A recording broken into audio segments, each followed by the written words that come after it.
Meu nome é Sofia Rodrigues, eu trabalho, na verdade eu tenho vários tipos de atuações. Eu trabalho no comércio junto com a minha família, mas também faço produção cultural. Desde a adolescência eu tenho trabalhado com atividades musicais que me levaram, por eu não estar inserida no contexto de capital do Belo Horizonte,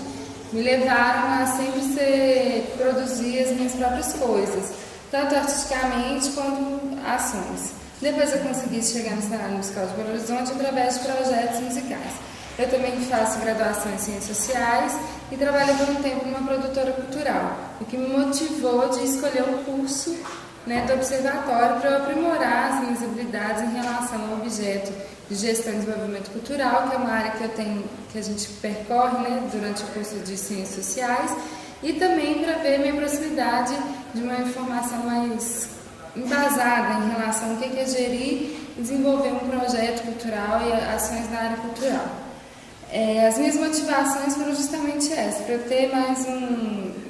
ser um ponto de partida, não que o curso, na sua completude, ele é muito amplo, tem vários temas a serem discutidos, mas para me dar um ponto de partida para onde atuar, como atuar, de chegar nas outras formações ou nas minhas ações, os meios que eu for escolher para trabalhar, mas bem informada em relação ao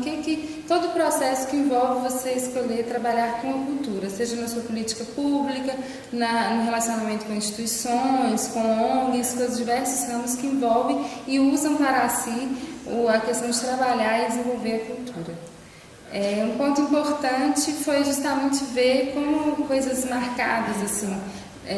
ver caminhos para além da lei de incentivo, ver questões que às vezes a gente marca e coloca como o tempo inteiro que a gente não pode ultrapassar, questões de mercado, questão de formação em relação com instituições privadas, como se relacionar, e ver que nem tudo está acabado, que isso é um processo constante, que tem muito trabalho, muito esforço do trabalho, muito autogestão, autoconhecimento, relacionamento em rede e conhecimento principalmente do seu espaço, de tudo que isso cerca, que é um objeto muito complexo, mas interessantíssimo de continuar a investir, trabalhar, que vai para além da fronteira do trabalho, de uma rotina, é uma completude da sua vida e da sua ação.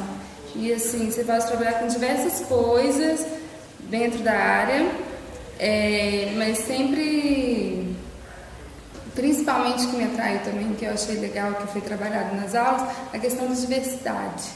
E essa diversidade ser levada para qualquer ação. Se você for trabalhar com empresa, isso você ter responsabilidade daquilo que você está levando